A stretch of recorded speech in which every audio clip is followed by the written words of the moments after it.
द्वार ओंकार तू, भोले ओंकार तू, आयो शरण तिहारी, शंभु तार तार तू। 84 लाख योनियों को काटने के बाद ये मानव का शरीर मिला है। 84 लाख योनियों को काटने के बाद ये मनुष्य की देह मिली है, मानव का शरीर प्राप्त हुआ है। और यदि ये मानव का शरीर हमने व्यर्थ में गंवा दिया तो उसकी कोई सार्थत्वता नहीं है।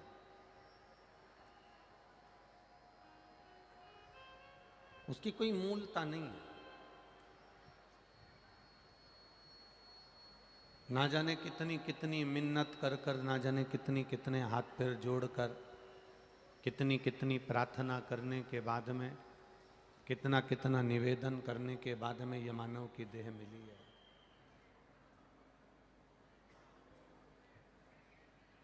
और इतनी प्रार्थना करने के बाद अगर यह मानव की देह मिली और इस मानव की देह को हमने व्यर्थ गंवाया तो उसका कोई मूल तत्व नहीं।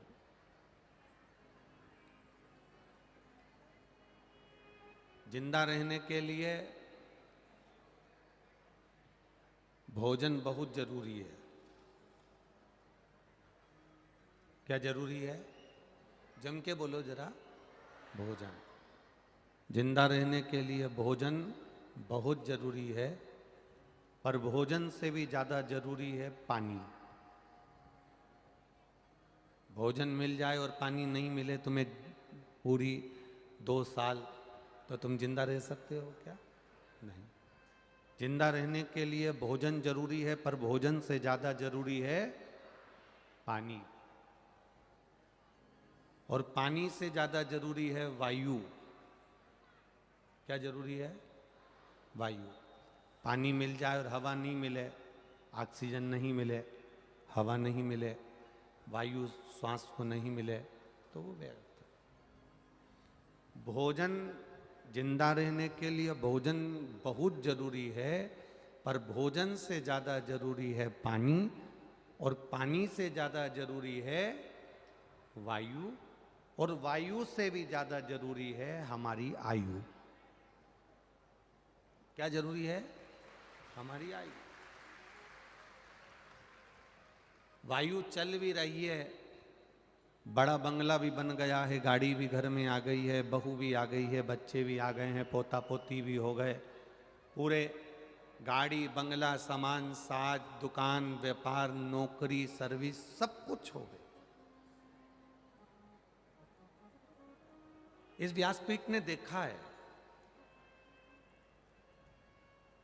कई बार इस व्यासपीठ ने ऐसा देखा कि किसी ने डॉक्टर की पढ़ाई करी, खूब डॉक्टर की पढ़ाई कर कर खूब पैसा खर्च करने के बाद वो डॉक्टर बन भी गया। किसी ने कलेक्टर की पढ़ाई करी, वो कलेक्टर बन भी गया। किसी ने मिनिस्टर के लिए बहुत मेहनत करी, वो मिनिस्टर बन भी गया। कोई मंत्री संतरी कलंतरी आदि आदिक जो बनना चाहिए था वो अपने स्थान पर बन गया। कोई एसडीएम, कोई कुछ कोई कुछ कोई कुछ बन गया। कितना रुपया खर्च करा, कितना पैसा खर्च करा, कितनी मेहनत करी, तब जाकर वो डॉक्टर बना। और मालूम पड़े उसको खुद नहीं मालूम कि मेरी आयु कितनी है। और मालूम पड़े पढ़ता पढ़ता इंजीनियर बन गया, डॉक्टर बन गया, कलेक्टर बन गया, एसडीएम बन गया, एसपी बन गया, मंत्री बन गया, पद उन्नति तो कर ली, पर उसको खुद ये मालूम नहीं है कि मेरी आयु कितनी है। जीने के लिए भोजन बहुत जरूरी है, पर भोजन से ज्यादा पानी जरूरी है, पानी से ज्यादा वायु जरूरी है, और वायु से ज्यादा आयु जरूरी है। उसने डॉक्टरी की पढ़ाई करी, उसने इंजीनियरिंग की पढ़ाई करी, उसने मिनिस्टर बन गया, एसडीएम बन गया, कलेक्टर बन गया, सब कुछ अच्छे औहदे पर पहुंच गया, पद पर पहुंच गया। उसने डिग्री तो इकट्ठी कर ली, पर डिग्री के साथ में उसने डिग्रियों को इकट्ठा करा, उसने बहुत सारी आय भी इकट्ठी करी, पैसा भी इकट्ठा करा, आय इकट्ठी करते करते वो बहुत ऊंचे ओहदे पर पहुंच गया। उसने आय पैसा इकट्ठा करने का तरीका तो ढूंढा, पर आयु बढ़ाने का तरीका नहीं ढूंढा। आयु बढ़ाने का तरीका ढूंढता तो भोग करता। अब डॉक्टर के पद पर बैठ गए और मालूम पड़े प्राण छूट गए, कलेक्टर के पद पर बैठ गए और प्राण छूट गए। इतना पढ़ा, इतने ओहदे पर पहुंचा, इतनी ऊंची उन्नति करी उसने, इतना इतना उसने प्रचार करा, इतना इतना सुख होगा, इतना इतना आनंद होगा, और इतने ऊंचे पद पर पहुंचने के बाद उसके प्राण छूट गए। तो उसने मेहनत तो करी, आय जोड़ने का साधन दुनिया के लोग ढूंढ रहे हैं, पर आयु बढ़ाने का साधन दुनिया के लोग नहीं ढूंढ रहे। केवल एक शिव महापुराण की कथा ऐसी है जो तुमसे कहती है कि शंकर जी के मंदिर में जाकर एक लोटा जल चढ़ाना। क्यों चढ़ाना? पैसा आएगा घर में, पैसा आएगा तो उसको भोगने के लिए शरीर भी तो अच्छा रहना चाहिए। इसलिए जब जल चढ़ाएंगे तो धन भी बढ़ेगा और हमारी आयु भी बढ़ेगी, दोनों बढ़ रहे। धन भी बढ़ रहा है और हमारी आयु भी बढ़ रही। बोल बम का नारा है। हम दुकान पर बैठकर आय बढ़ा रहे हैं, हम नौकरी ढूंढ कर आय बढ़ा रहे हैं, हम सर्विस ढूंढ कर आय बढ़ा रहे हैं। हम आय बढ़ाने का साधन तो कर रहे हैं, पर आयु बढ़ाने का साधन कैसे करें? अब मालूम पड़े तुम 2 लाख रुपए महीना कमा रहे हो तुम्हारी नौकरी में, अब तुमको यही नहीं मालूम कि तुम्हारी आयु कितनी है। और मालूम पड़ा तुमने कमाया, फ्लैट में दिया, गैस की टंकी का दिया, बच्चों का दिया, इसका दिया, उसका दिया, 2 लाख रुपए तुम कमा रहे हो, तुम्हारी आयु कितनी है तुमको नहीं मालूम। फिर नई कंपनी ज्वाइन कर ली, और नई कंपनी ज्वाइन करी, फिर आपने कोई 4 लाख का पैकेज ले लिया। फिर नई कंपनी ज्वाइन करी, 5 लाख का पैकेज ले लिया। फिर नई कंपनी ज्वाइन करी, 8 लाख का पैकेज मिल गया। आय तो बढ़ी, पर कभी विचार करा कि तुम 8 लाख रुपए महीना कमा रहे हो या 5 लाख रुपए महीना कमा रहे हो, अपने शरीर पर कितना खर्च कर रहे हो? हम कभी ये नहीं कहते कि तुम ज्यादा कमाते हो तो ज्यादा दान कर दो, आप तो अपने ऊपर खर्च करो ना।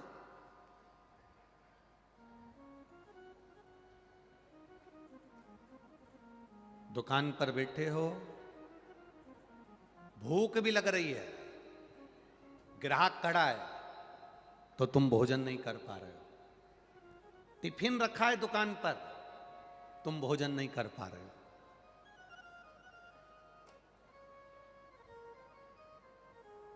पत्नी फोन लगाकर बोल रही है, सुनो 1 बज रही है, कहां हो? खाना खाने आओ ना, भोजन करने आओ। पति कहता आज ग्राहकी बहुत है, आज मेहमान बहुत आ गए, ग्राहक बहुत आ गए, आज समय नहीं मिल रहा, समय नहीं है मेरे पास में, आज समय नहीं मिल रहा। सुबह 8 बजे से लेकर रात को 9-9, 10-10 बजे तक मॉल खोल कर बैठे हो, दुकान खोल कर बैठे हो, ऑफिस खोल कर बैठे हो, मेहनत लगे हो करने में, तो अपने शरीर को क्या दिया तुमने? शरीर को क्या दिया? बीपी की बीमारी। शरीर को क्या दिया? शुगर की बीमारी। शरीर को क्या दिया? थायराइड की बीमारी। शरीर को क्या दिया? जोड़ों का दर्द। शरीर को क्या दिया? डिप्रेशन। शरीर को क्या दिया? आंखों पर चश्मा। शरीर को क्या दिया? कानों में मशीन। शरीर को क्या दिया? मुख में दांत भी नकली। शरीर को क्या दे रहे हो?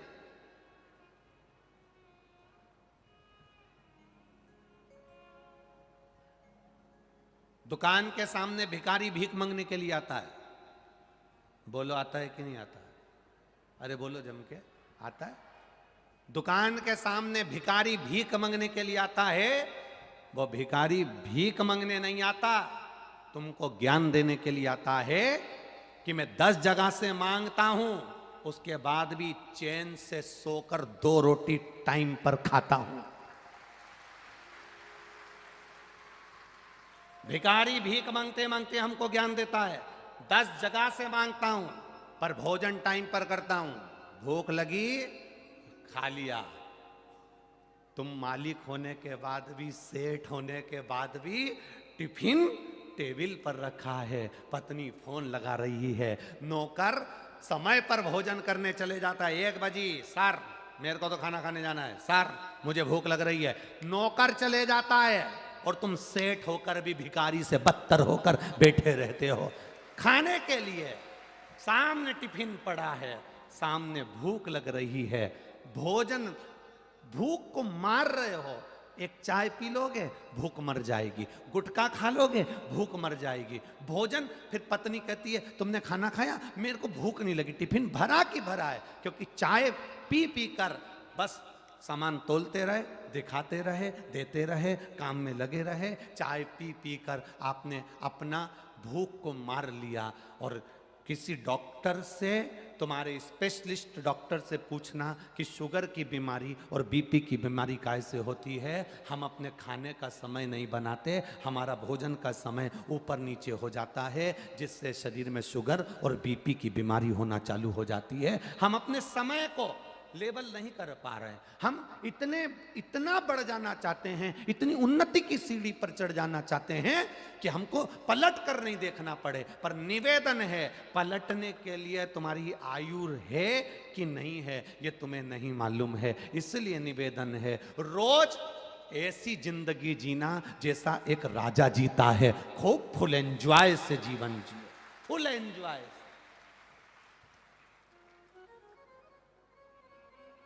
जिनके घर में नौकर काम करते हैं, जिनके घर में सेवक काम करते हैं, जिनके घर में नौकर काम करते हैं, एक सेठ को देख लेना और एक नौकर को देख लेना, कितनी खुश की जिंदगी जीता है नौकर।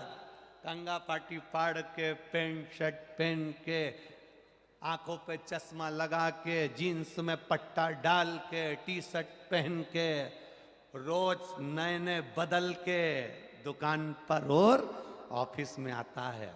और सेठ वही घिसा पटा अलमारी में से निकाल के, कॉलर फट रही है, रुमाल देख लो तो नौकर भी कह देता है सेठ कभी तो धुलवा लो, रुमाल की ये हालत हो।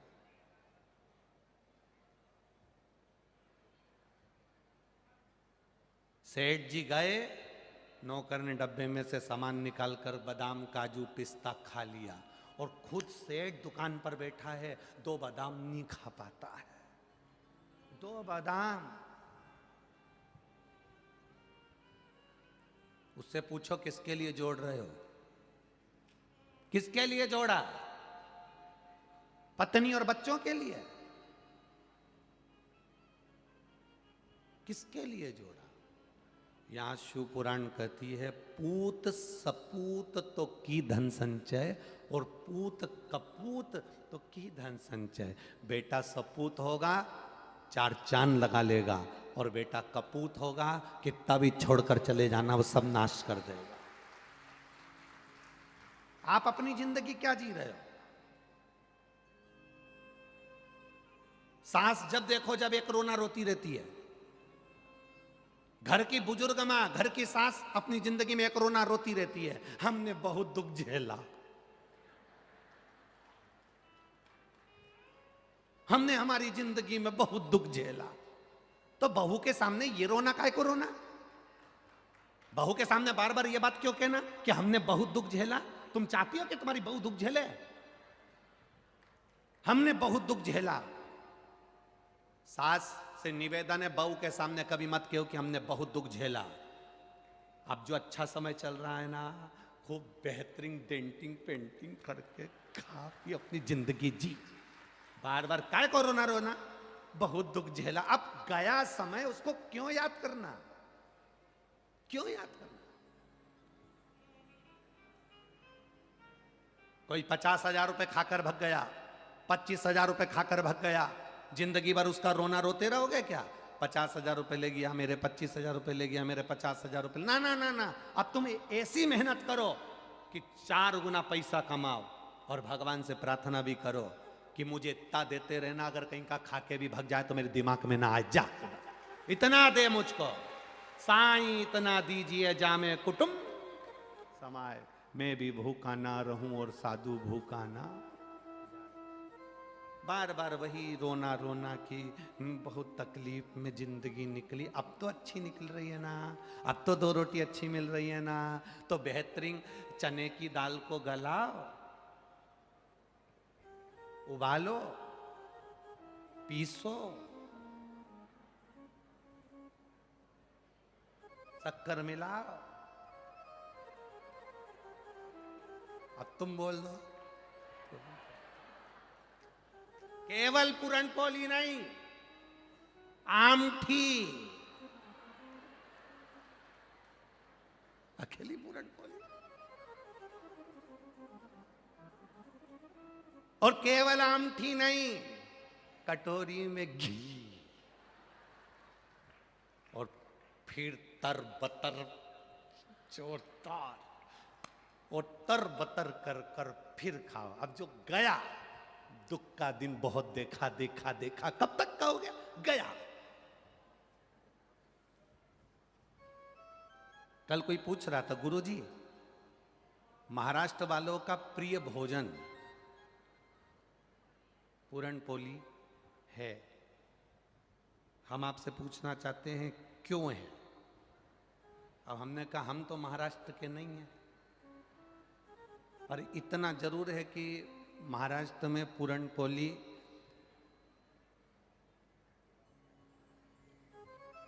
इसलिए प्रियता होती होगी, ऊपर से कैसी दिखे पर अंदर से मीठे ही रहते हैं मराठी।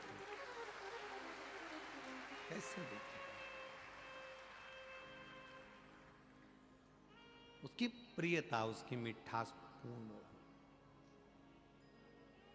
अपनी जिंदगी को सही जियो। कई कई बहुएं कह देती हैं हमारे मायके में हम इतने सुख से रहे, हमारे मायके में हम इतने सुख से रहे। मेरी बहुओं से निवेदन है, जो था समय उसको भूल जाओ, अब जो अपना समय चल रहा है उसमें कदम से कदम मिलाकर चलो और कुछ अच्छा कर कर बताओ। कब तक रोगे? सास रोती है कि हमने बहुत दुख झेला, बहू कहती है मैंने मायके में सुख देखा, जब से तुम्हारे यहां आई हूं, जब से तुम्हारे साथ शादी हुई, जब से इस घर में आई, मेरी जिंदगी नरक हो गई। क्यों बोलना ऐसा? भगवान से प्रार्थना करो कि तेरी बड़ी कृपा है, तूने दुख भी लिखा तो थोड़ा लिखा, अच्छा हुआ में शादी कर कर भेजा, मालूम पड़े कहीं दूसरी जगह शादी कर कर भेज देता और वो मदिरा में डूबा रहता, दिन रात जुए में डूबा रहता, गलत गलत नारियों में डूबा रहता और दिन भर नशे में पड़ा रहता। कम से कम तूने ऐसा तो नहीं दिया, दिया तो अच्छा दिया। ये तेरी कृपा है, ये तेरी दया है, ये तेरी उदारता है।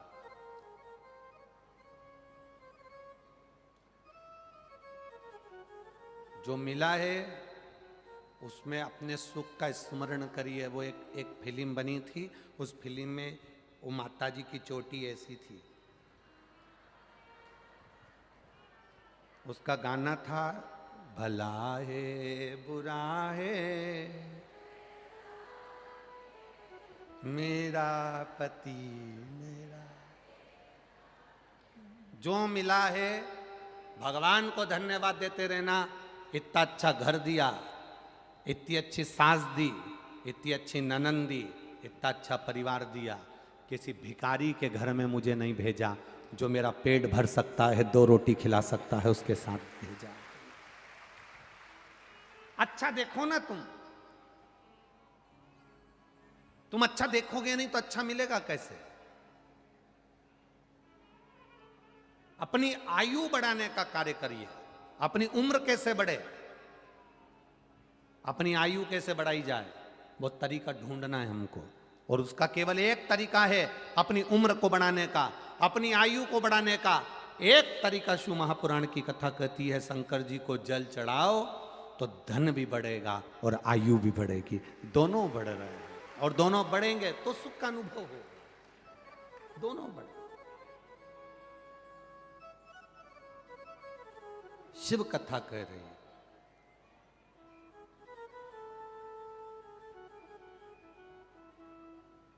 हमारी सास के पास बहुत सारा है, वो कभी हमको कुछ नहीं देती। हमारे ससुर जी के पास में बहुत सारा है, वो हमको कभी कुछ नहीं देते। जब देखो जब वो ननंद को दे देती हैं, बड़े भैया को दे दे, छोटे भैया को दे दे, मंजले को दे दे, संजले को दे दे, वो हमको नहीं देते हैं। हमारी सास के पास बहुत सारा है, वो हमको कभी कुछ नहीं देती है। कभी अंदाजा लगाना, तुम्हारी सास के पास बहुत सारा है, वो तुमको कभी नहीं देती है। तुम्हारे पास भी तो अलमारी में बहुत सारा है, तुम कब अपनी सास को एक साड़ी दे देती हो। हम दूसरे से आस लगा रहे हैं, और जब जब हमने संसार वालों से आस लगाई वो आस टूटी है। तुम परमात्मा से ये कहना, हमारी सास किसी को भी सामान दे दे, हमारा ससुर किसी को भी दौलत दे दे, हमें कोई मतलब नहीं। भोलेनाथ, मुझे मेरे भाग्य का देना, दूसरे के भाग्य का रहता है तो चले जाता है, अपने भाग्य का टिकता है। दूसरे के भाग्य का मिलेगा तो वो चले जाएगा, पर अपने भाग्य का टिक जाएगा, अपने भाग्य का रहेगा।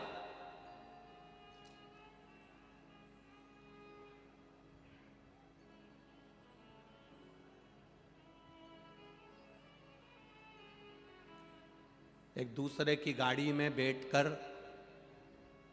छत्रपति संभाजी नगर आना और एक अपनी गाड़ी में बैठकर आना, दोनों में अंतर है। दूसरे की गाड़ी में छत्रपति संभाजी नगर आओगे ना तो बार बार तुम्हें स्मरण में आएगा, धीरे चलाओ, दूसरे की है।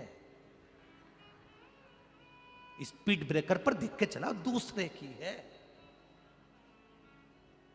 जरा सी कहीं कुछ हो जाए, मैं मांग के लेके आया था, दूसरे की है।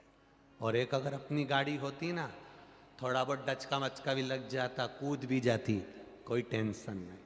अपना धन, अपने भाग्य का धन अपना होता है, फिर कहीं पर भी कूद जाओ पता ही नहीं पड़ेगा।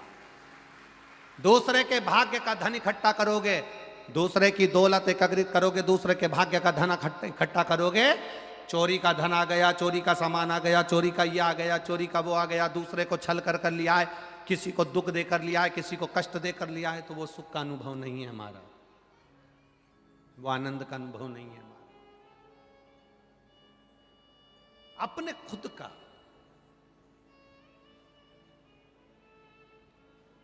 एक बूढ़ी मां,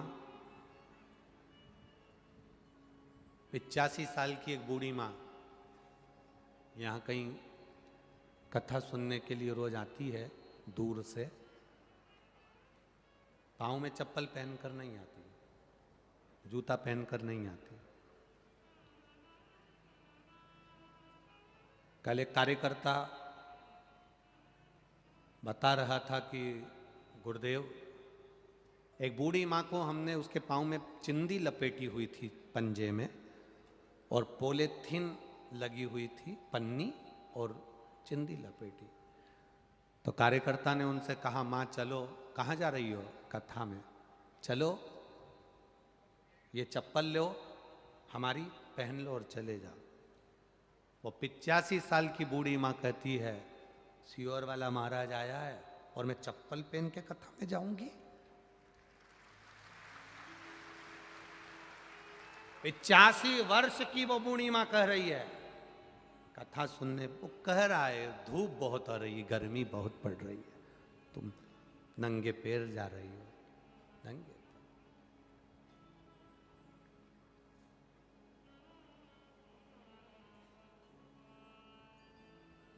प्रदीप जी जायसवाल विधायक जी को मैं धन्यवाद देना चाहूँगा कि आपके क्षेत्र के जो लोग हैं वो बड़े धर्मात्मा हैं, बड़े धर्म। कभी कभी हमारी भी आंख में आंसू आ जाते हैं आप लोगों का भाव देखकर। एक दो गांव की वीडियो किसी ने हमारे पास में भेजी, जिनके घर में कच्चे मकान हैं, घास के कबेलू के झोपड़े, और घर के बाहर 4-4 ईंट लगाकर उस पे लोग रोटी बना रहे हैं, और उनके साथ में कुछ लोग दाल बना रहे हैं, बेसन बना रहे हैं।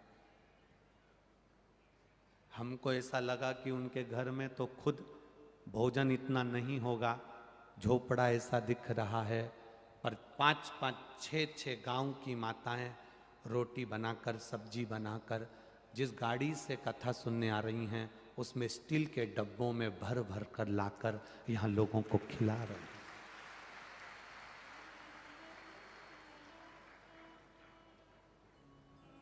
ऋषिकेश जायसवाल जब कथा लेने के लिए सीहोर गए तो उन्होंने कहा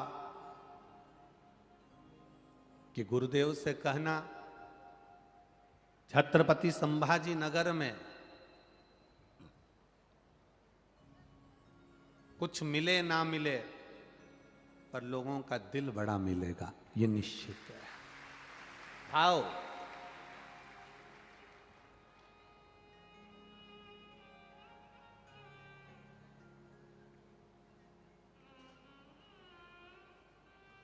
पानी की बोतल जिसकी कीमत बाजार में 10 रुपए, 15 रुपए, 20 रुपए होगी, छत्रपति संभाजी नगर की इस कथा में यजमान परिवार ने तो पानी की बोतल बढ़वाई, साथ में इस नगर के दानदाताओं ने इतना पानी बढ़वाया, इतना पानी की बोतल बढ़वाई कि लोग ले नहीं रहे थे। इतनी पानी की बोतल फेंक कर दे रहा है, लेकर हाथ में बढ़ाते जा रहा है, देते जा रहा है, ले साहब, ले साहब, ले साहब।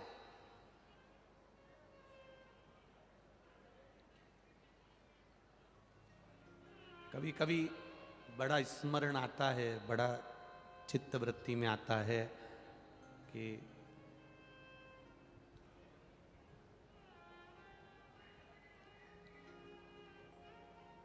आप लोग पानी की बोतल लोगों को बांटते रहे, और कभी कभी हमको भी हमारे आप में दुख होता है। आप सब सीहोर आए और आपको नहाने के लिए भी एक डब्बा पानी का भी 50 रुपये शुल्क देना पड़ा, तो उसका दुख होता है अंदर से। ये दुख रहता है, कभी कभी मन में सोचते हैं, अंदर से कचोटता है।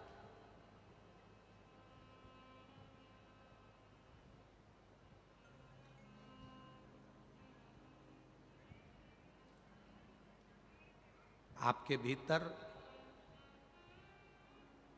लुटाने का भाव है। गांव-गांव से आई हुई माताएं अपने साथ में पन्नियों में रोटियां भरकर और अचार लेकर आई, और जहां बैठती थी वहीं 25 लोगों को 2-2 रोटी और अचार बांटती रही। देखकर आनंद की अनुभूति होती है। और मेरा निवेदन है, जहां भी शिव महापुराण की कथा हो,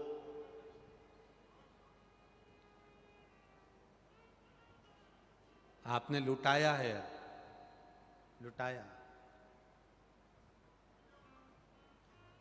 उस लुटाने का फल क्या होगा ये आप खुद अंदाजा लगाओगे।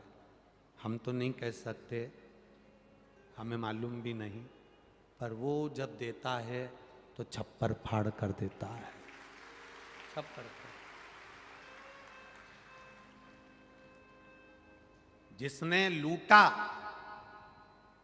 जिसने लुटाया उसके लिए मेरा भोलेनाथ छप्पर फाड़ कर देता है, और जिसने केवल लूटा है, नोचा है,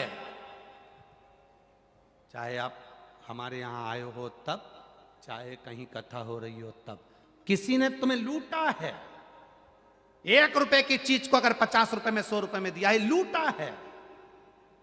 जिसने लुटाया उसको मेरे बाबा ने छप्पर फाड़ कर दिया, कुबेर भंडारी ने, और जिसने लूटा उसको थप्पड़ मार कर लिया मेरे कुबेर भंडारी।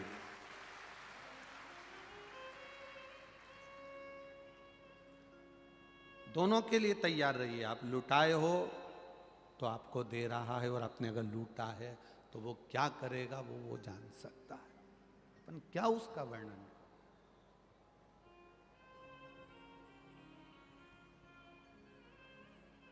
आपका भजन मूल है, आपका दान धर्म संकीर्तन स्मरण पुण्य आपका मूल है। धन्य है मेरे छत्रपति संभाजी नगर के भक्त और आप सब आए हुए श्रोता भाई बहन। मैं आपके चरणों को नमन करता हूं, आपके विश्वास को नमन करता हूं, श्रद्धा को नमन है। आप सोशल मीडिया, पत्रकार बंधु, छत्रपति संभाजी नगर का एक एक अखबार, एक एक मीडिया, एक एक पत्रकार स्वयं संत एकनाथ जी की तरह है। एक एक पत्रकार संत तुकाराम की तरह है, संत नामदेव की तरह है, जिन्होंने अपनी कलम से इस कथा की अच्छाइयों को जनमानस तक पहुंचाया है। एक संत और एक पत्रकार बराबर का होता है। संत अपनी वाणी से अच्छाई को जनमानस तक पहुंचाता है, और पत्रकार अपनी कलम से अच्छाई को जनमानस तक पहुंचाता है।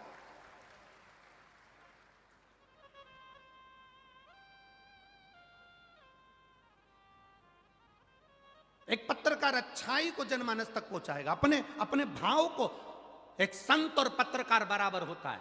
संत अच्छाई को जनमानस तक अपनी वाणी से पहुंचाता है, और पत्रकार अच्छाई को अपने कलम के माध्यम से पहुंचाता है।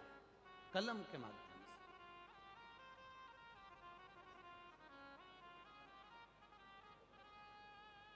से। ये कार्यकर्ताओं की टीम रसोई घर में 1 लाख से 2.25 लाख भक्त रोज भोजन करें, और रसोई घर में जब 2.25 लाख लोगों ने रोज का भोजन करा, रोटी सब्जी माताएं बनाने में जो लगी हैं, जिनके घर में खुद नौकरानियां लगी हैं, वो रसोई घर में रोटियां बेल कर लोगों को खिला रहे हैं। विश्वास के साथ, भरोसे के साथ, दृढ़ता के साथ।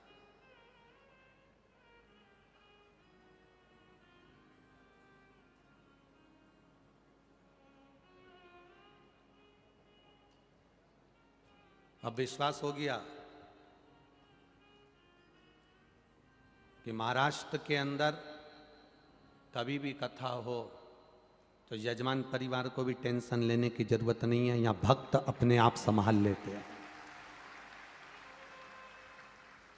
महाराष्ट्र के अंतर्गत कथा हो, भक्त अपने आप संभालता है, भाव के साथ संभालता है, विश्वास के साथ संभालता है। छत्तीसगढ़ का भी यही क्रम है। छत्तीसगढ़ के भी भक्त अपने आप संभाल लेते हैं, अपने आप। विश्वास। अब एक विचार करिएगा, जब भगवान इतना बड़ा आयोजन संभाल सकते हैं तो क्या तुम्हारा घर नहीं संभाल सकते हैं? तुम क्यों चिंता करते हो? मेरे बच्चे के लिए मुझे ये करना है, पत्नी के लिए करना है, मकान बनाना है, गाड़ी लाना है, जमीन लाना है, जायदाद लाना है, संपदा लाना है। आय बढ़ाने के साथ आयु बढ़ाने का प्रयास करिएगा। आपकी उम्र कैसे बढ़े?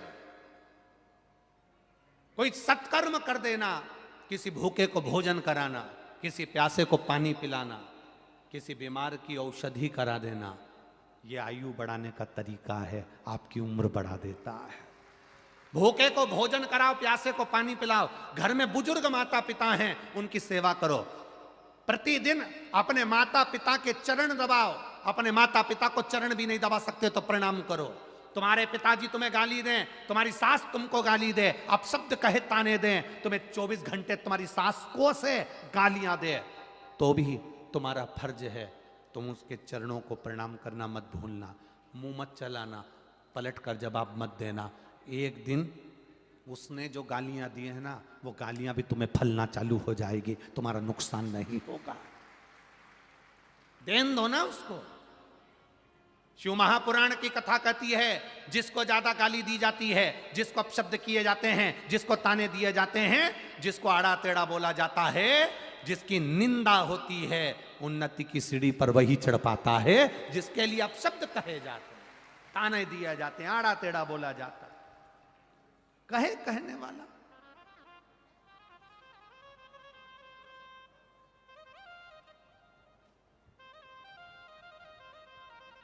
कहेंगे लोग, कहने वाले अपशब्द कहते रहेंगे, आप अपना भजन करो, दुकान पर बैठो, व्यापार करो, खूब दुकान चलाओ। सुबह 8 बजे से लेकर 10 बजे तक तुम दुकान खोल के बैठते हो, हमारी तरफ से छूट है, तुमको 11 बजे तक खोलो, मना नहीं। तुम्हारा मन करे जब तक दुकान खोलो, बस इतना सा निवेदन है।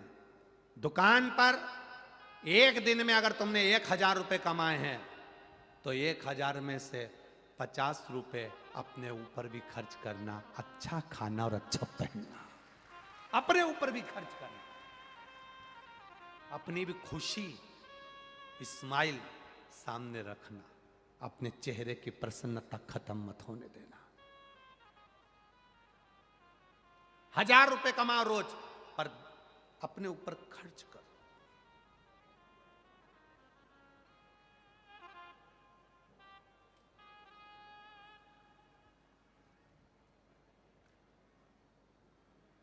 अपने ऊपर खर्च।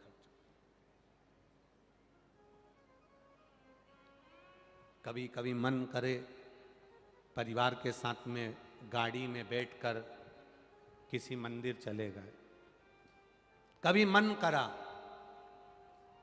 परिवार के साथ कथा में चले गए, परिवार के साथ, कभी मन करा वृद्धाश्रम पहुंच गए, कभी मन करा ज्यादा कमाई हो गई, आज बूढ़ी मां के पास जाओ, अपने बूढ़े बाप के पास जाओ। इधर मां बाप नहीं है, तुम्हारी पत्नी के मां बाप हो तो उनके पास चले जाओ। तुम्हारी पत्नी के मां बाप भी नहीं है, बड़े भाभी के अगर मां बाप हो उनके यहां चले जाओ। उनके भी नहीं हो तो देवरानी के माँ बाप हो, उनके पास चले जाओ। एक साड़ी भले वो 5 रुपए की, 50 रुपए की, 100 रुपए की हो, बूढ़ों को एक बार, जो अपने परिचित बूढ़े हैं, उनको उड़ा कर आना। उनकी आंख से जो आंसू झलकेंगे ना, वो आशीर्वाद के झलकेंगे और तुम्हारे कल्याण करने वाले झलकेंगे। बूढ़ों को, तुम्हारे माता पिता, तुम्हारे सास ससुर हैं, बुजुर्ग हैं, पहले उनका ध्यान दो। अगर मान लो उनको सब संतुष्टि है, तो तुम्हारी पत्नी के अगर माँ बाप हैं और उनके भी सम्मान में तुम जा। हम ये नहीं कहेंगे कि उनका सम्मान, बुजुर्ग मतलब बुजुर्ग, माता पिता मतलब माता पिता, चाहे तुम्हारे पति के माता पिता हो, चाहे पत्नी के माता पिता, चाहे तुम्हारे बड़े भाई के सास ससुर हो, चाहे तुम्हारे, आदर सबका होना चाहिए, सम्मान सबका होना चाहिए।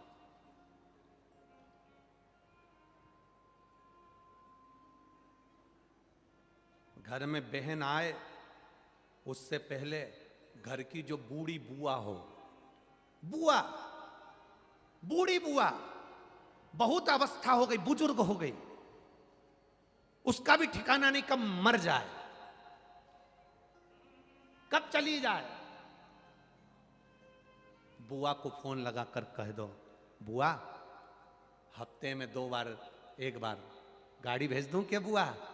आ रही हो कि 2-4 दिन के लिए? आ जाओ। एक अंदाजा लगा कर रखना, नारी जितनी बूढ़ी होती चली जाती है, उतनी घर से आसक्ति बढ़ती चली जाती है, उससे घर नहीं छूटता। अपना फोन पे बोलने में क्या जाता है? बुआ कब आ रही हो? गाड़ी भेज दूं क्या? बुआ खुद कह देगी, रे बच्चों के कारण फंसी हुई हूँ, परिवार देखूं कहाँ हूँ, शरीर से बने नहीं, जाना आना हो नहीं, तू तो रहने दे, कभी इधर से निकलो तो महरसा मिलते हुए चली जाना। पर अपना फर्ज है कि अपनी बुजुर्ग बुआ को, बहन बाद में, पहले बुआ, उसको कहो कब आ रही है बुआ, कथा हो रही है अपने गांव में, अपने नगर में। अब छत्रपति संभाजी नगर में तो आज पूरी हो जाएगी,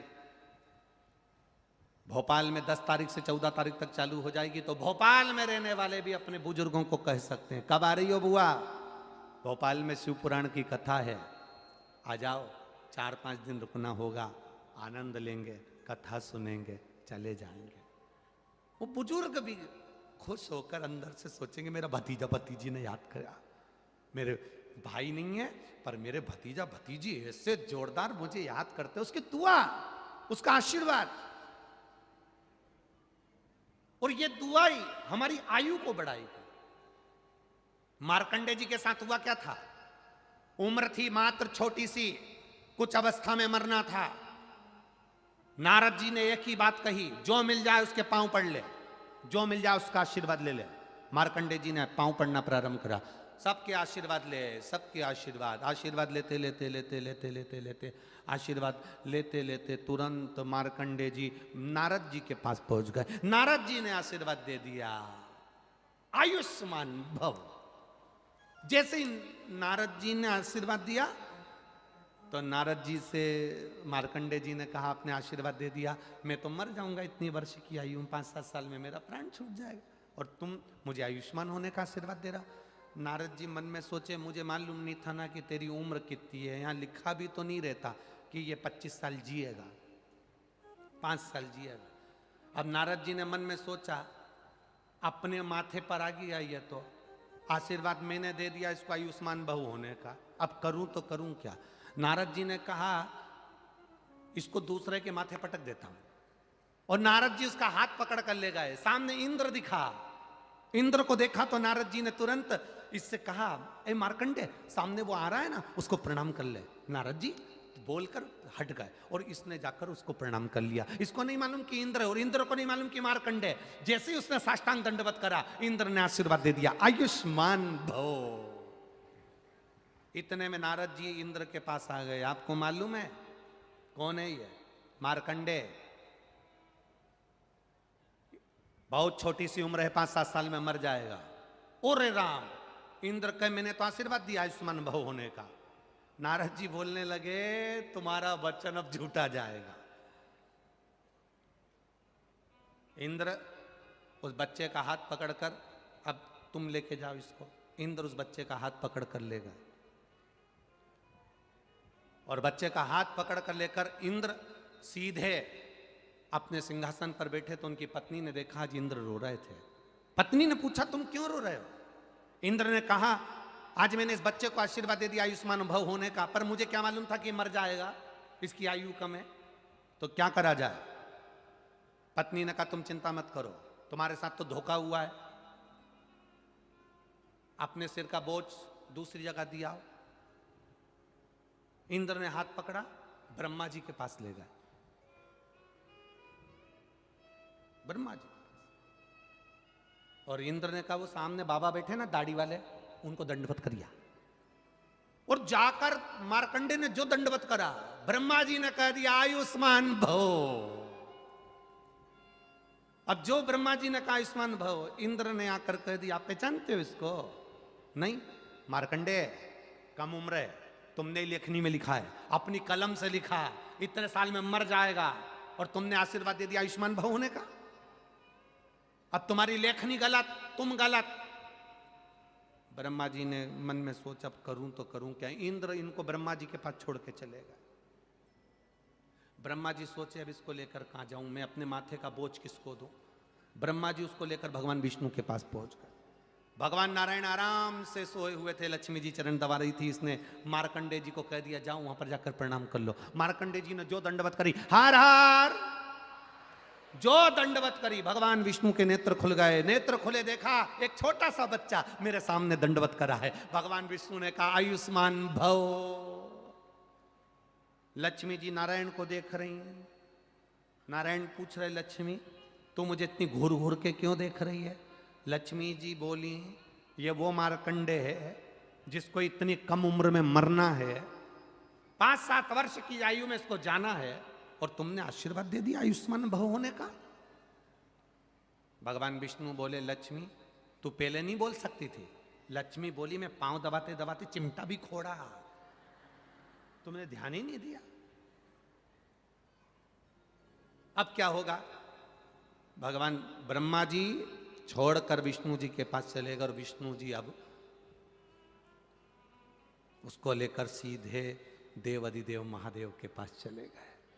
शंकर पार्वती शाम के समय घूम रहे थे और भगवान नारायण ने कहा जाओ उनको प्रणाम कर लो। जो दंडवत करी, दंडवत करते से भोलेनाथ ने कह दिया आयुष्मान भव चिरंजीवी भव। हो गया। कालों का काल जब महाकाल आशीर्वाद देता है तो काल की भी हिम्मत नहीं जो महाकाल के सामने खड़ा हो जाए।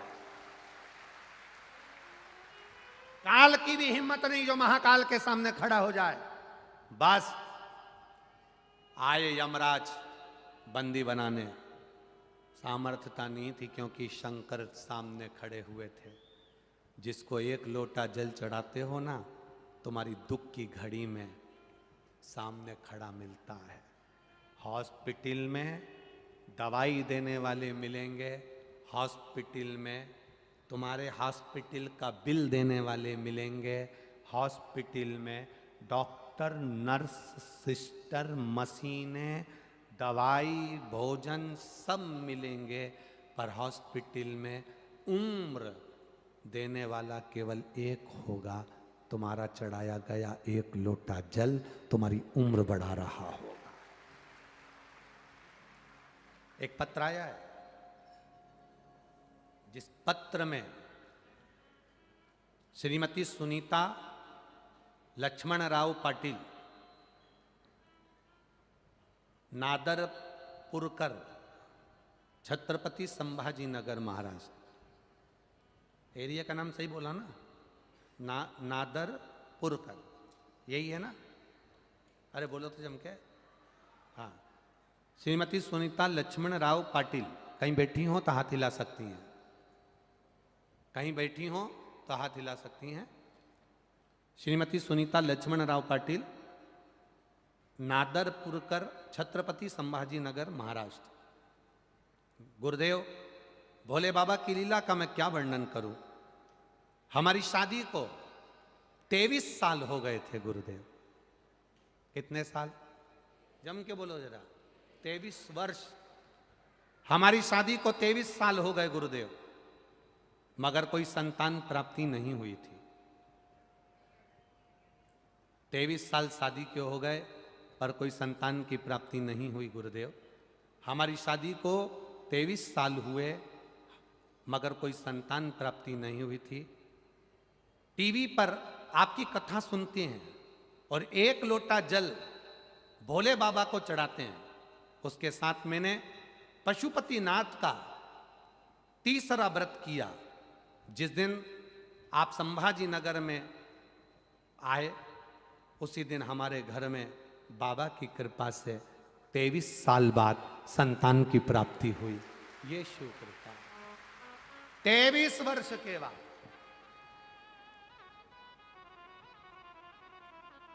कितने साल भाई? 23 वर्ष। अब जरा अंदाजा लगाना, 23 साल में कोई सोच सकता है कि हमारे यहां औलाद हो जाएगी? अब बोलो, माताएं बैठी इतनी, इनको तो स्मरण में होगा, भाई लोगों को स्मरण में होगा। 23 साल में किसको अंदाजा कि 23 साल बाद भी औलाद हो जाएगी?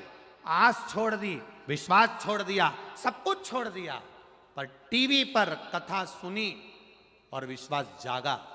विश्वास जागा तो पशुपति व्रत किया, एक लोटा जल देवाधिदेव महादेव को चढ़ाना प्रारंभ किया। जो दुनिया में कोई नहीं दे सकता वो मेरा काल अधिपति देता है, कुबेर भंडारी देता है। जो दुनिया में कोई नहीं दे सकता वो कुबेरेश्वर महादेव देता है। महाकाल राजा देता है, कृष्णेश्वर देता है। दुनिया के लोग कहते हैं गुरुजी आप कथा करने के लिए आते हो, इतने लोग कथा सुनने आते हैं, आप कहते हो कथा सुनकर जाओगे, बाबा झोली भर कर देगा, अगला पत्र अगली कथा में आपके मिलेंगे। आप इतना विश्वास से कैसे कह सकते हो? आप इतनी विश्वास से कैसे कह देते हो?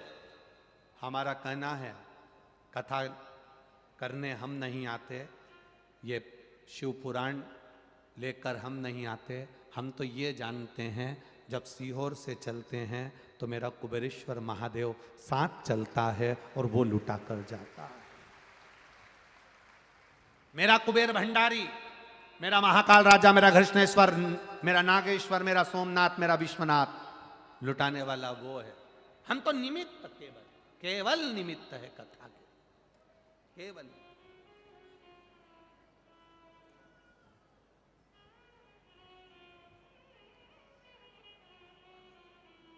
केवल एक निमित्तता। आपका विश्वास, आपका भरोसा आपको परमात्मा के करीब लेकर जाता है, करीब। मंथन किया गया और उस मंथन में विष निकला। उस विष को देवताओं ने भगवान महादेव को दिया और महादेव ने वो विष पिया। नीलकंठधारी कहला। मंथन में विष निकला। होगा जब परिवार में मंथन होता है ना, परिवार में जब मंथन होता है, जब परिवार में कुछ खींचा खाची होती है, सबसे ज्यादा विष घर के बड़ों को पीना पड़ता है। जैसे महादेव ने विष पिया था, वैसे घर का जो बड़ा होता है विष उसको पीना पड़ता है मंथन में। जब परिवार में खींचातानी हो, परिवार में कहीं ना कहीं तानाकसी होती है, घर का जो बड़ा होता है, घर का जो बुजुर्ग होता है, घर का जो बयो होता है, बस सबसे ज्यादा सुनना उसी को पड़ता। आप घर के बड़े हो, आपको सुनना पड़ेगा।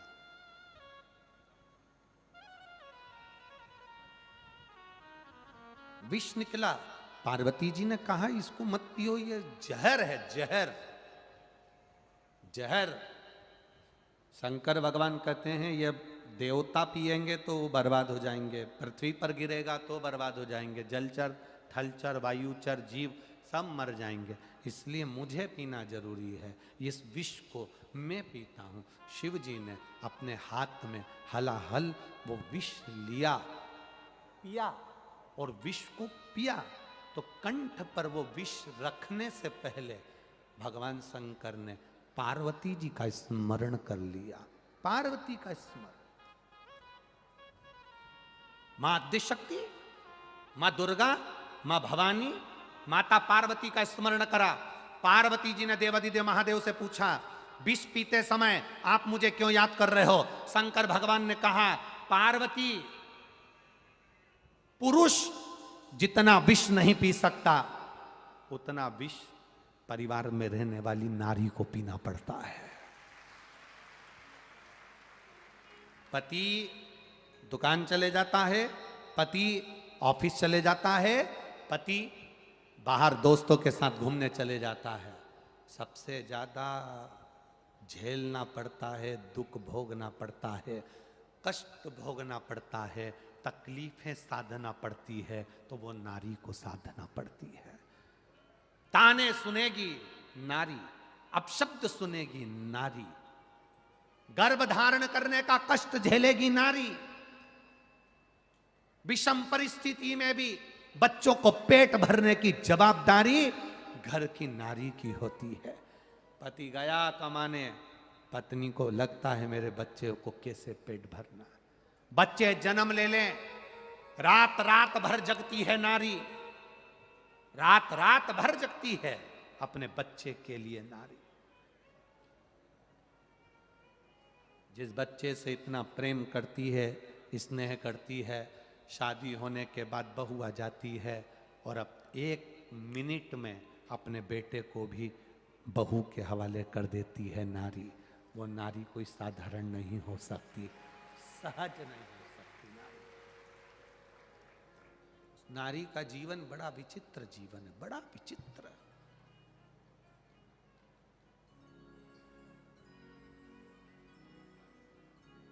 बड़ा विचित्र जीवन।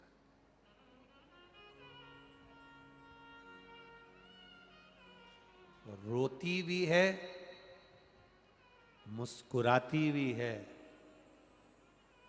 आए हुए अतिथि का सम्मान भी करती है, कोई भूखा ना जाए इसलिए रसोई घर में गर्मी में पसीना भी बहा लेती है, और कोई भूखा ना सोए तो तगाड़ी उठाकर मेहनत भी कर लेती है। पति के साथ कदम से कदम मिलाकर खेत में काम भी कर लेती है। पति खेत में थक कर थोड़ी देर लेट भी जाता है, पर नारी थक कर लेटती नहीं, वो और आगे बढ़कर काम करती रहती है। वो भारत की नारी होती है, भारत की। संघर्ष का जीवन। एक विदेश में एक संत भारत के घूमने के लिए गए, भारत के संत घूमने के लिए गए, और भारत के संत ने देखा एक पत्नी का पति मर गया। पति मरा, कब्र में उसको दबाया। पत्नी विदेश की पति की कब्र पर पंखा कर रही थी, पति की कब्र पर पंखा कर रही है वो विदेश की नारी। भारत के संत को अच्छा लगा, भारत के संत ने नारी को प्रणाम करा। आप तो हमारे भारत की नारी से भी बढ़कर नारी हो। भारत की नारी पति मरता तो उसके साथ सती हो जाती है, पर विदेश की नारी तुम तो धन्य हो, पति मर गया तो उसकी कब्र पर पंखा कर रही। पति मर गया, उसकी कब्र पर पंखा कर रही हो। तुम भारत की नारी से भी बड़ी नारी हो, मैं तुम्हें प्रणाम करता हूं। पूछा, तुम अपने पति की कब्र पर पंखा क्यों कर रही हो? वो विदेश की नारी कहती है, हम पति की कब्र पर पंखा इसलिए कर रहे हैं क्योंकि हमारे यहाँ की विदेश की ऐसी रीति है, जब तक पति की कब्र सूखे नहीं तब तक हम दूसरी शादी नहीं कर सकते। ये विदेश की दशा है। विदेश की नारी पति की कब्र को सूखने का इंतजार करती है, भारत की नारी पति के साथ कदम से कदम मिलाकर साथ चलने की सामर्थ्यता रखती है। सामर्थ्यता भारत की नारी रखती है, कदम से कदम मिलाकर चली जा रही, मेहनत में पीछे नहीं हटती। ये नारी कोई सहज है?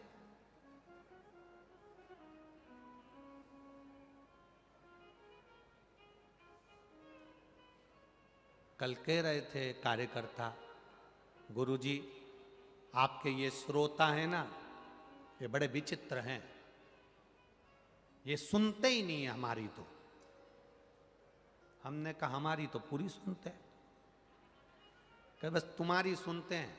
हम इनसे इतना कह दिए कि तुम उठकर इधर के उधर बैठ जाओ, एक नहीं उठी, एक, और उल्टा हाथ में पानी लेकर शराब देने लगी।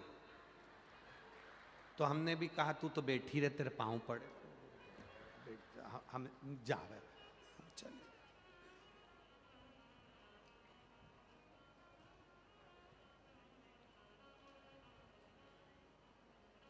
इतना बड़ा बड़ा फोटो इन्होंने अपने अपने घर के कोई मर गए बुजुर्ग, उनका फोटो खंबे पर लगा दिया। गुरुजी पीछे वाले को उस फोटो के चक्कर में नहीं दिख रहा, पीछे वाले हमसे कह रहे कि तुम कहो फोटो हटाने का। हम इनको फोटो हटाने का बोलने के लिए गए, इतने में वो कथा सुनने में लगी थी, और हमने कहा पीछे वालों को दिख नहीं रहा, तुम इनका फोटो हटाओ।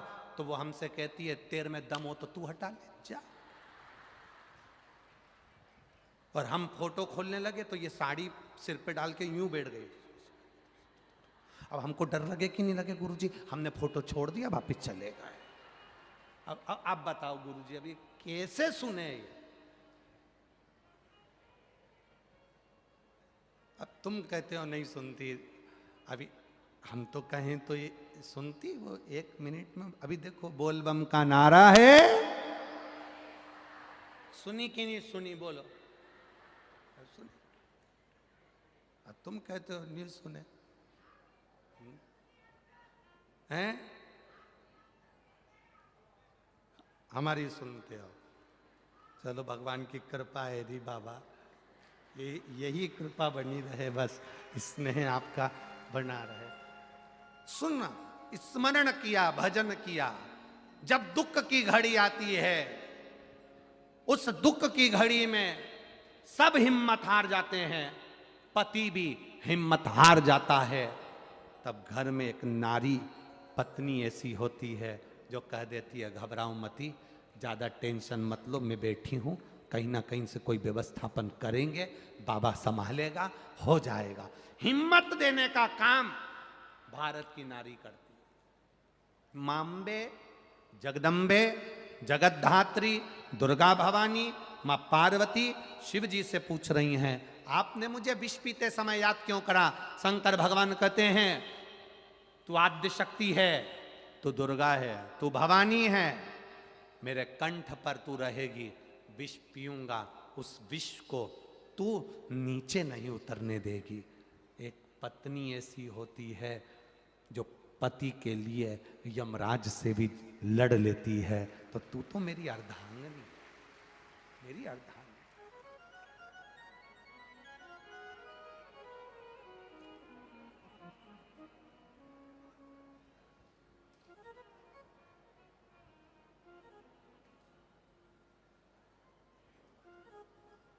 एक पत्र में एक कोई ने लिखा है,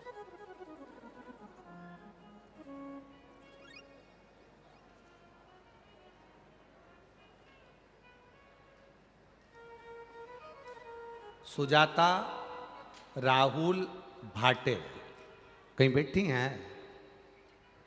सुजाता राहुल भाटे कहीं बैठी हो तो हाथ हिला देना। सुजाता राहुल भाटे, छत्रपति संभाजी नगर से, आप ही हैं? हाँ, दोनों हाथ हिला दीजिए। तो इन्होंने पत्र में लिखा है, गुरुजी, महाराष्ट्र के लोग डराते बहुत हैं। गुरुजी, आपका 16 जून को जन्मदिन है, हमारी तरफ से आपको एडवांस में बधाई है। अरे पूरा तो सुनो, हमारी तरफ से एडवांस में बधाई है। अब आप बताओ, आप हमको गिफ्ट क्या दोगे? अरे जन्मदिन हमारा, गिफ्ट दो तुम। अब तुम करे आप हमें गिफ्ट में क्या दोगे? तो आपसे हमको कुछ नहीं चाहिए, बस आज की कथा में 3 भजन सुना देना सीधी तरह से। अब आप सोचो, आपसे कुछ गिफ्ट नहीं चाहिए, पर आज की कथा में आप 3 भजन सुनाओ, हमारा गिफ्ट पूरा हो जाएगा।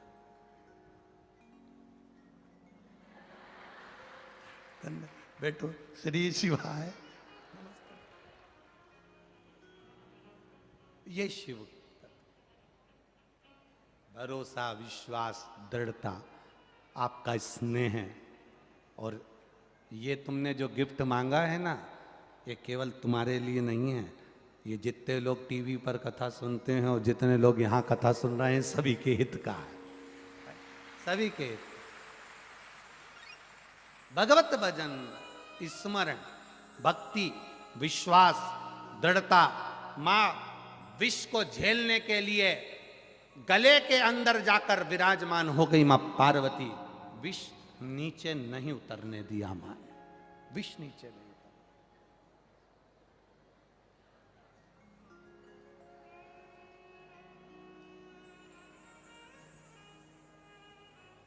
और मां मां होती है। नीलकंठधारी भगवान शिव कहला है। नीलकंठ, नीलकंठ सहज नहीं है शिव महाराज।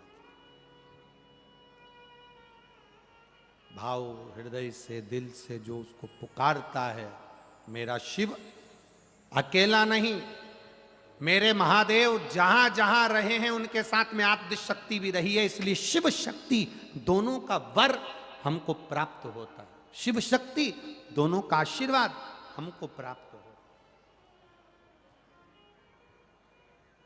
शिव और शक्ति दो।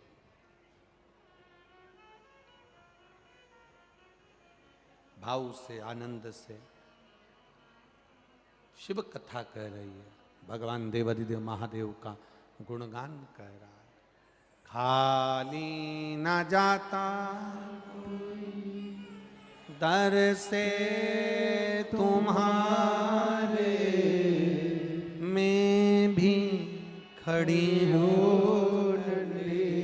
बाहें पसारे, अपने हृदय से लगा लो, लगा लो, गिरी जा रही हो, उठा लो, उठा लो, भोले अपने दर से अब तो न टालो, गिरा जा रहा हो, उठा लो, उठा लो। भाव से गुणगान कर, इसलिए कहा अपनी किस्मत का ताला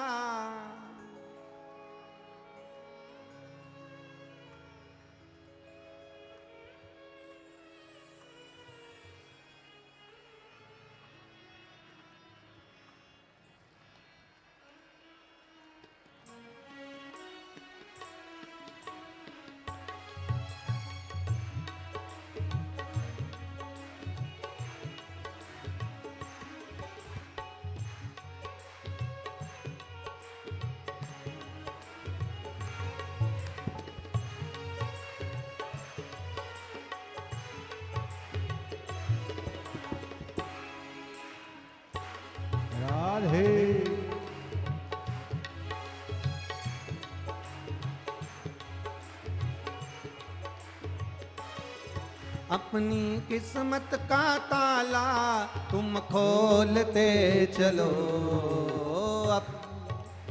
ताला तुम खोलते चलो, श्री शिवाय नमस्तुभ्यं तुम बोलते चलो, श्री शिवाय नमस्तुभ्यं तुम बोलते चलो। अपनी किस्मत का ताला हो,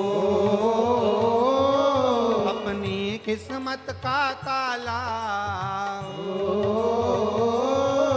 अपनी किस्मत का ताला तुम खोलते चलो, श्री शिवाय नमस्तुभ्यं तुम बोलते चलो, ओ श्री शिवाय नमस्तुभ्यं तुम बोलते चलो, श्री शिवाय नमस्तुभ्यं, श्री शिवाय नमस्तुभ्यं, श्री शिवाय नमस्तुभ्यं, श्री शिवाय नमस्तुभ्यं, श्री शिवाय नमस्तुभ्यं, श्री शिवाय नमस्तुभ्यं, शिवाय नमस्तुभ्यं। राधे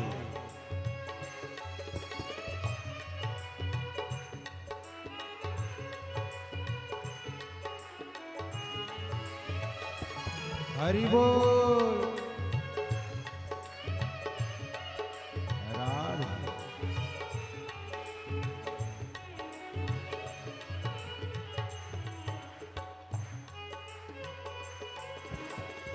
राधे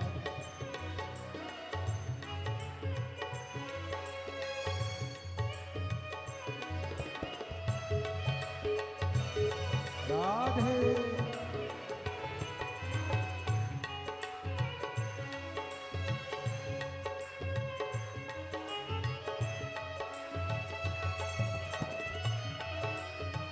हरि बोल।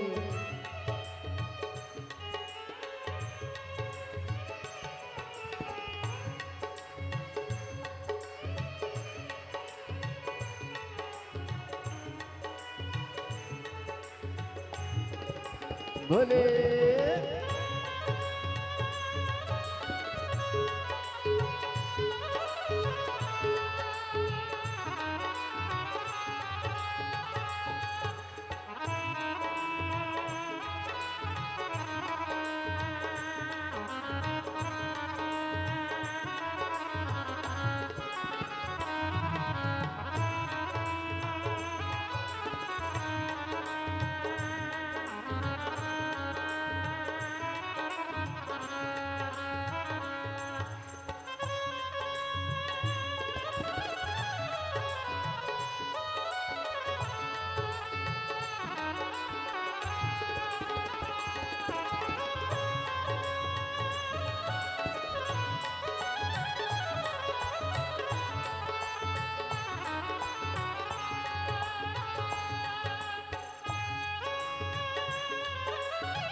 जय हो।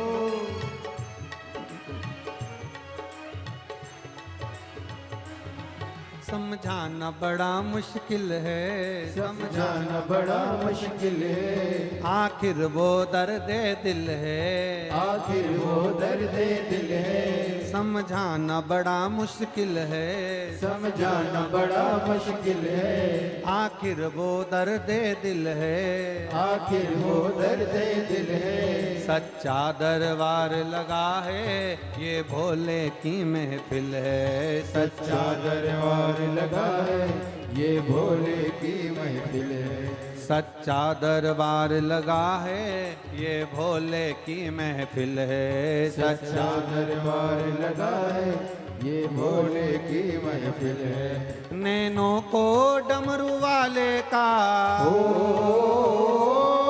नैनों को काशी वाले का, नैनों को डमरू वाले का दीदार चाहिए, वो काशी रहने वाला भोलानाथ चाहिए, वो काशी रहने वाला भोलानाथ चाहिए, वो काशी रहने वाला भोलानाथ चाहिए, वो काशी रहने वाला भोलानाथ चाहिए, अपनी तकदीर का ताला हो, अपनी तकदीर का ताला तुम खोलते चलो, श्री शिवाय नमस्तुभ्यं तुम बोल चलो, श्री शिवाय नमस्तुभ्यं तुम बोलते चलो, श्री शिवाय नमस्तुभ्यं, श्री शिवाय नमस्तुभ्यं, श्री शिवाय नमस्तुभ्यं, श्री शिवाय नमस्तुभ्यं, श्री शिवाय नमस्तुभ्यं, श्री शिवाय नमस्तुभ्यं,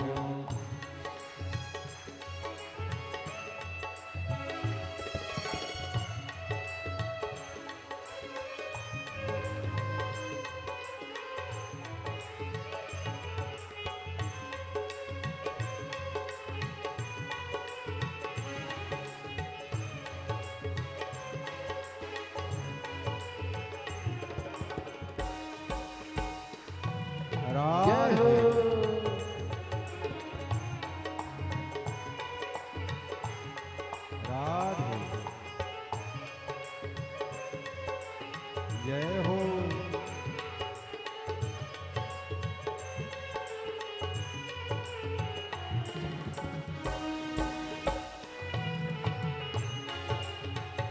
जय हो।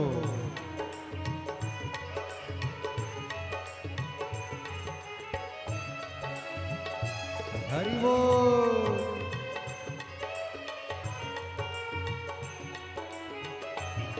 राधे।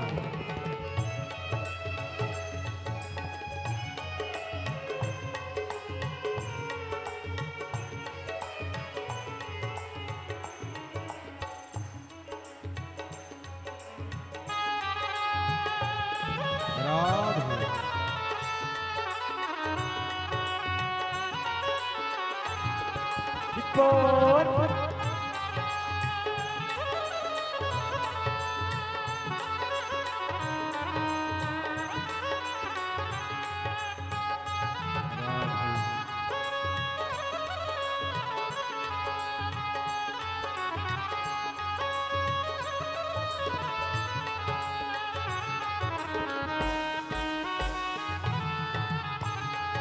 हरि बोल।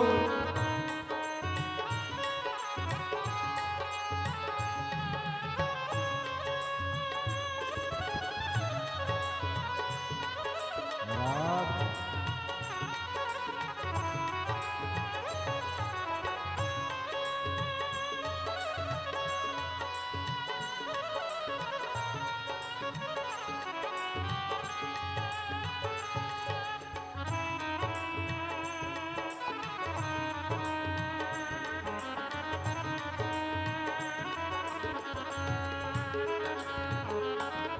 जय हो।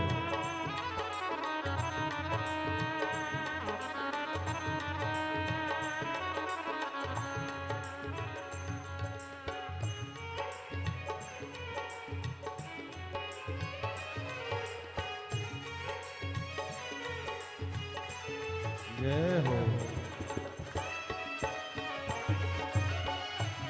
राधे।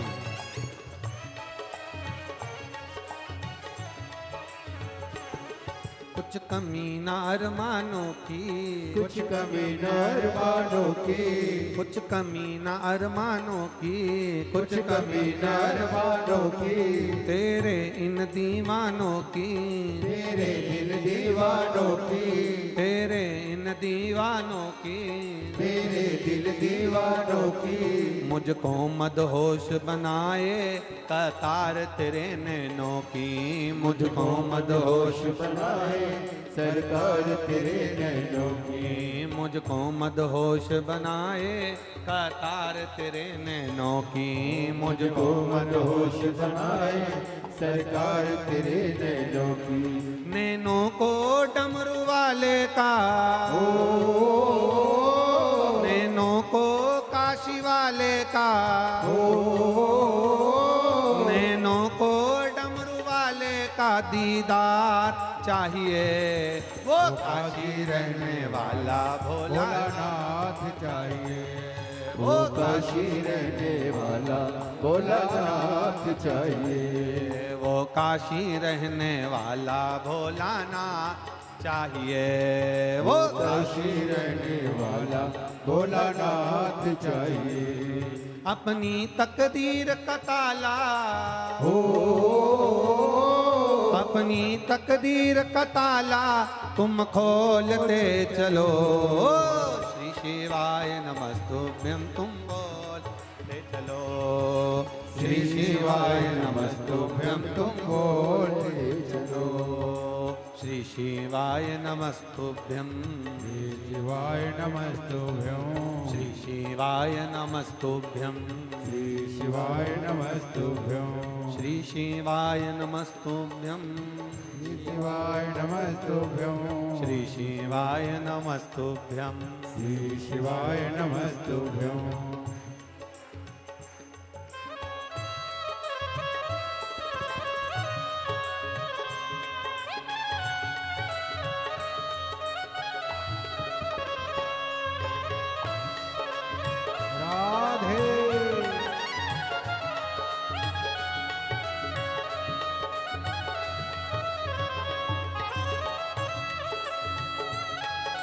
हरि बोल।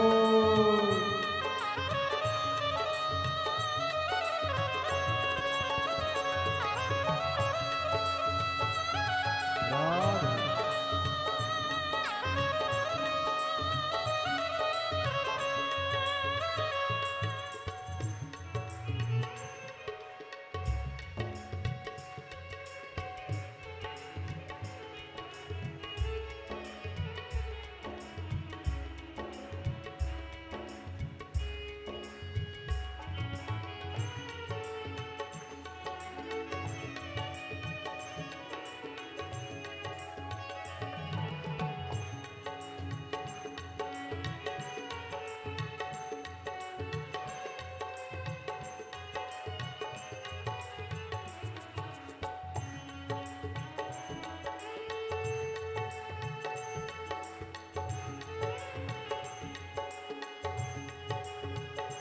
जय हो।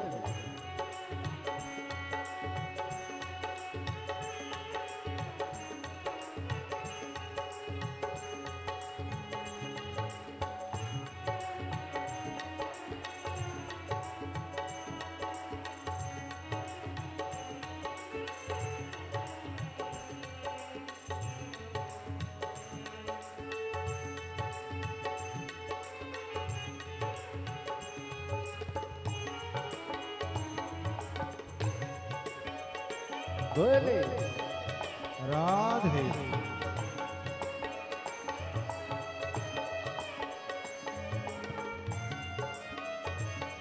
राधे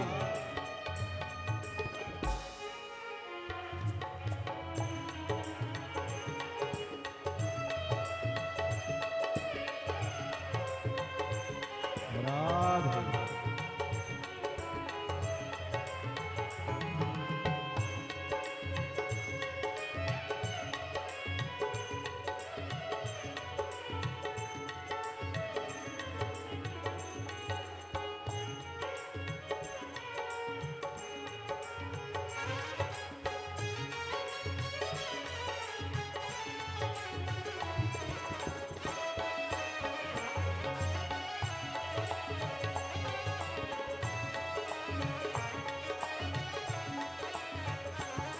भक्तों के तुम प्यारे हो, भक्तों के तुम प्यारे हो, भक्तों के तुम प्यारे हो, भक्तों के तुम प्यारे हो, तुम जिगरी दिल वाले हो, तुम जिगरी दिल वाले हो, तुम जिगरी दिल वाले हो, तुम जिगरी दिल वाले हो।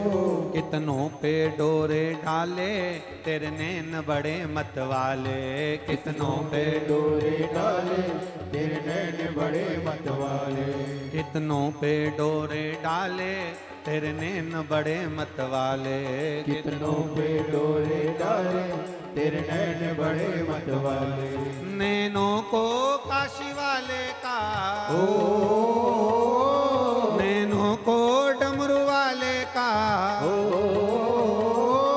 नैनों को काशी वाले का दीदार चाहिए, वो काशी रहने वाला भोलाना चाहिए, वो काशी रहने वाला भोलानाथ चाहिए, वो काशी रहने वाला भोलानाथ चाहिए, वो काशी रहने वाला भोलानाथ चाहिए। अपनी किस्मत का ताला, अपनी किस्मत का ताला, अपनी किस्मत का ताला तुम खोलते चलो, श्री शिवाय नमस्तुभ्यं तुम बोलते चलो, श्री शिवाय नमस्तुभ्यं तुम बोलते चलो, श्री शिवाय नमस्तुभ्यं, शिवाय नमस्तुभ्यं, ओ श्री शिवाय नमस्तुभ्यं, श्री शिवाय नमस्तुभ्यं, ओ श्री शिवाय नमस्तुभ्यं, श्री शिवाय नमस्तुभ्यं, श्री शिवाय नमस्तुभ्यं, श्री शिवाय नमस्तुभ्यं, श्री शिवाय नमस्तुभ्यं, श्री शिवाय नमस्तुभ्यं, ओ श्री शिवाय नमस्तुभ्यं, श्री शिवाय नमस्तुभ्यं, हाँ श्री शिवाय नमस्तुभ्यं श्री शिवाय नमस्तुभ्यं ओ श्री शिवाय नमस्तुभ्यं श्री शिवाय नमस्तुभ्यं ओ श्री शिवाय नमस्तुभ्यं श्री शिवाय नमस्तुभ्यं हाँ श्री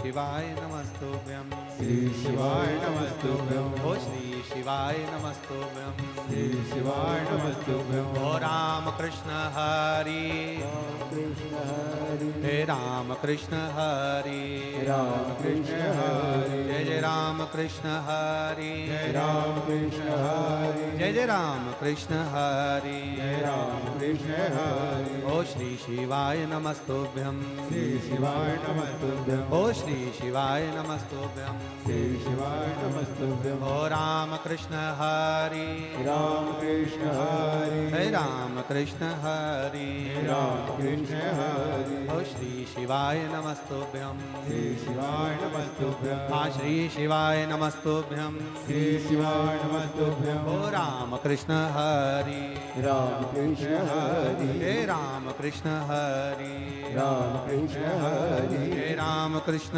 हरि हे राम कृष्ण हरि जय जय राम कृष्ण हरि हे राम कृष्ण हरि हे श्री शिवाय नमस्तुभ्यं श्री शिवाय नमस्तुभ्यं हाँ श्री शिवाय नमस्तुभ्यं श्री शिवाय नमस्तुभ्यं ओ श्री शिवाय नमस्तुभ्यं श्री शिवाय नमस्तुभ्यं हाँ श्री शिवाय नमस्तुभ्यं श्री शिवाय नमस्तुभ्यं ओ राम कृष्ण हरि राम कृष्ण हरि हे राम कृष्ण हरि राम कृष्ण हरि हे राम कृष्ण हरि राम कृष्ण हरि ओ श्री शिवाय नमस्तुभ्यं श्री शिवाय नमस्तुभ्यं हाँ श्री शिवाय नमस्तुभ्यं श्री शिवाय नमस्तुभ्यं ओ श्री शिवाय नमस्तुभ्यं श्री शिवाय हर हर महादेव है।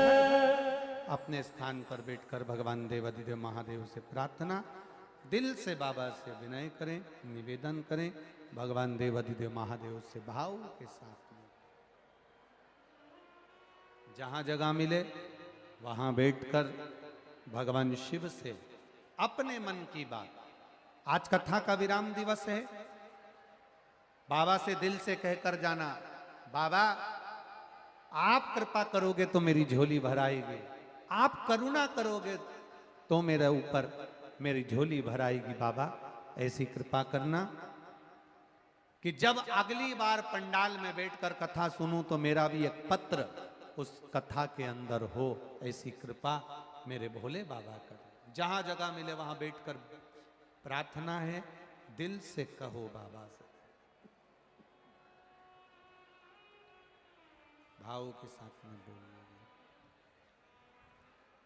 श्री शिवाय नमस्तुभ्यं श्री शिवाय नमस्तुभ्यं श्री शिवाय नमस्तुभ्यं